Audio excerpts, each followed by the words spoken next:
Now, the people of Warrington are commemorating the 30th anniversary of the death of one of their most famous residents, George Formby, with an exhibition that opens today. The goofy Lancashire lad became Britain's highest-paid entertainer and a worldwide cinema box office attraction. And believe it or not, he once came second to Stalin in a popularity poll taken in Russia. How do they find out all these facts? But I thought actually over there they went more for balalaikas than they did their banjo ukuleles. But before we meet the exhibition's organisers, here's one of George Formby's last television appearances.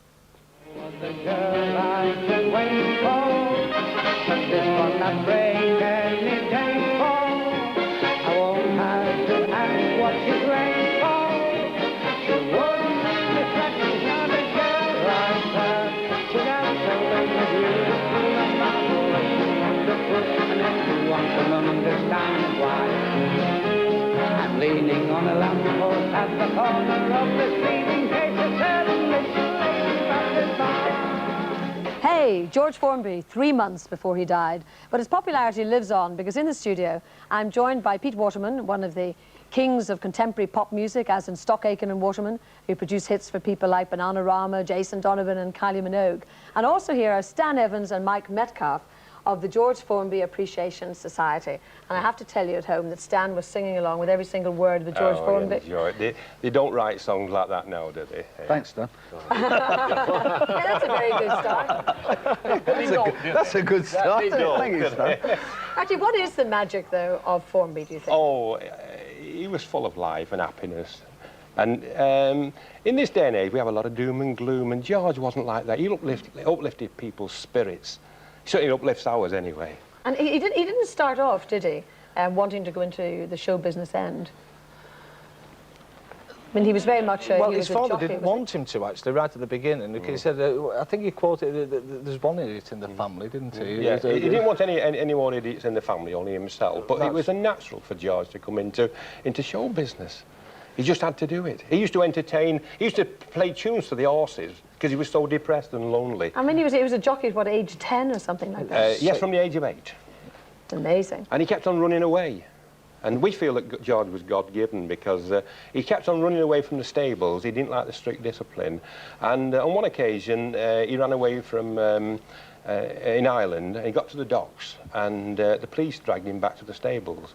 And what happened then, the ship sank that night. He should have got on, and 510 people got killed, so he was saved. My goodness. So what's the magic for you, Pete? I mean, just great songs. I mean, to me, he's the typical working class hero.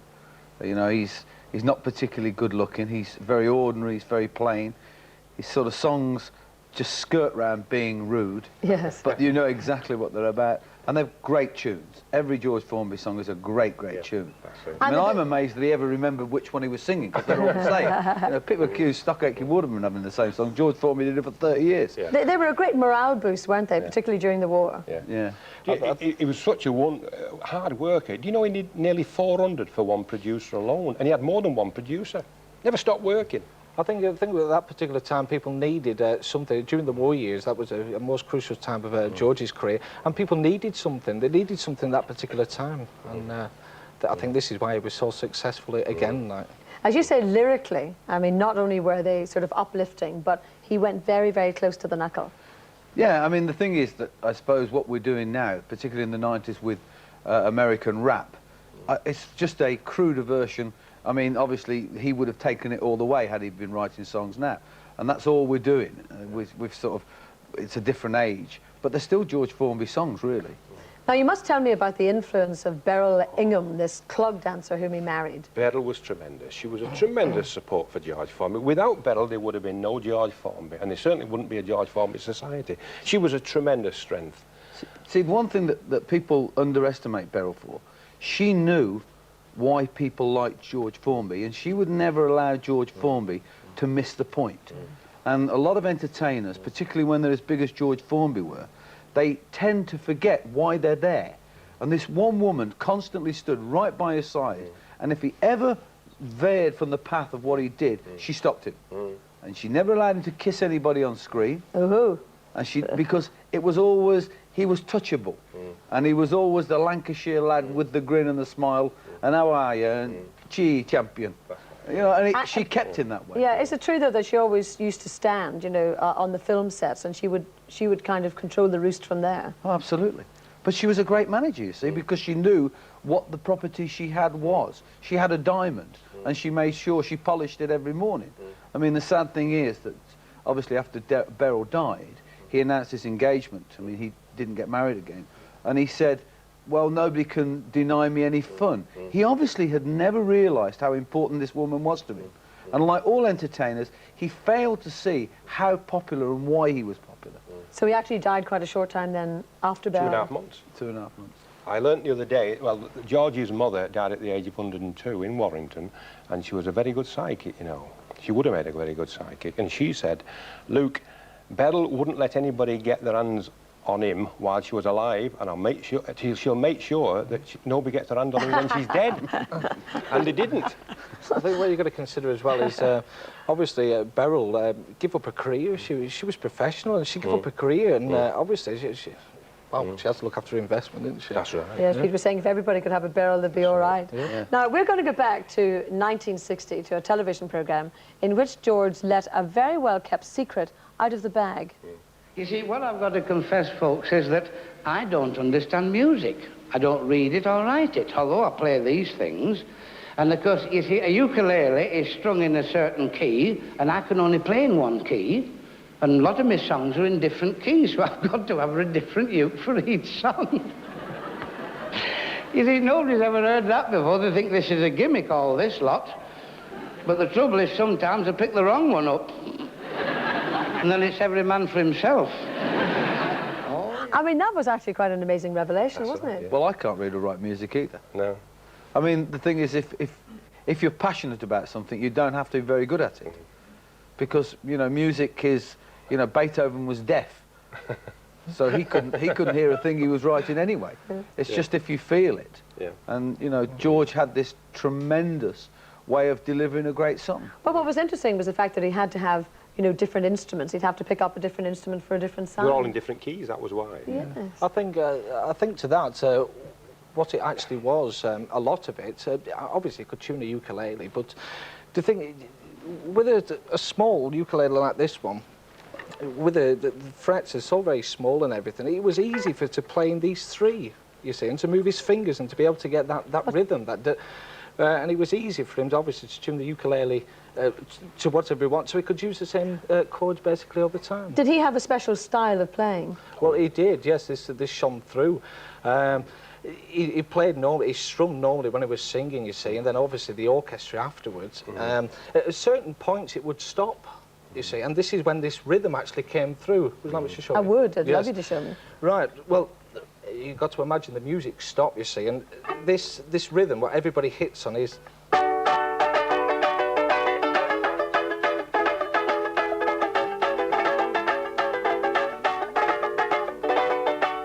You see, it's a combination of rhythm, and this thing, let's say the Grandad's from that night shirt, normal strumming. Go. Sing upstairs. Too late. Actually, it's a Just good point getting going also, musically, to talk about the influence that he had Oh, on a lot of tremendous popular influence. artists. Oh, tremendous influence. George Formby isn't given enough credit because obviously without George Formby there would have never been a Beatles, because Paul McCartney uses many tricks in his songs that he's written that go back to his Formby era. I mean, When I'm 64 is really a classic George Formby song, you know. Even the lyrics, Vera, Chuck and Dave, you know. Yes. You know, will you still need me, will you still feel me? If you play that on a ukulele, it could be a George Formby song. Would you And like I think to hear Ralph it? McTell is another one, actually. That's He right. was very much influenced. Yes, I want to hear as much as you want to play And me. Billy Bragg, at the moment, apparently, is going to do a George Formby album. Oh, is he? Yeah. What are you going to do this time? Well, we'll just try that when I'm 64. Yeah. We'll muddle our way through. Well, we'll try it. When you get older, losing your hair, many years from now, will you still be sending me a Valentine's, birthday greetings, bottle of wine?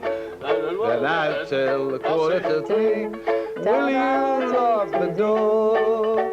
Will you still greet me? Will you still feed me when I'm 64? Oh, that very one. good. Excellent.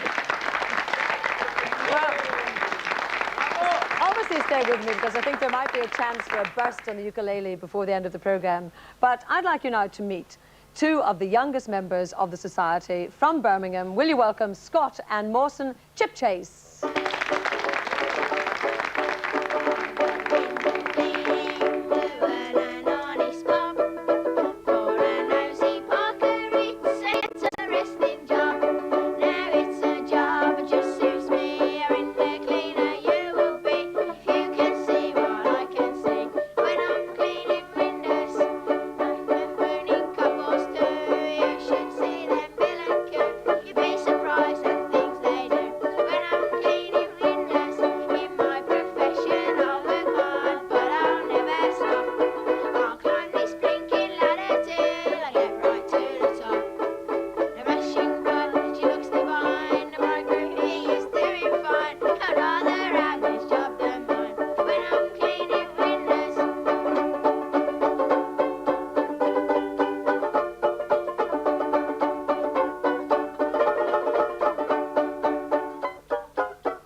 Absolutely terrific. Thank you very much, Scott and Mawson. Now listen, I know that you're young and dashing and good-looking and everything, but what is it that appeals to George Formby, about George Formby to you?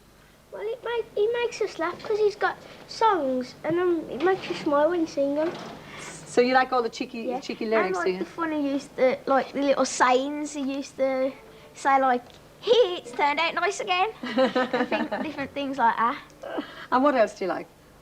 Well, the way his songs, like, they're funny, and in some places they could be rude, but like he makes it into a little comedy sort of part without being rude. And do you play some of these things at school and various events? Sometimes.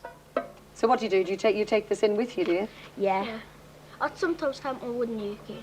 You sometimes what, Danny? Take my wooden uke in Oh yes. and play different songs. And are they quite difficult, you know, to do? When you start off, it's quite hard, but when you get there, when you've started a few songs, you can start to play a few more. You see, I suppose a lot of your mates would say, why aren't you playing electric guitars instead of ukuleles? Well, they think it's sort of old-fashioned, and like, well, the electric guitar is the more in thing, but they're funny and comical. But and you they don't care, sound do you? nice. Because you No. enjoy it, and that's the main thing. And thank you ever so much. I really enjoyed it. Now, we're going to put you to work yet again. I, though, just want to say that that's all for this week. I hope you'll join us on Monday, when we'll be seeing the work of some of Britain's wackiest inventors. But meantime, we're going to leave you with the George Formby Appreciation Society playing one of George's greatest hits. So, take it away.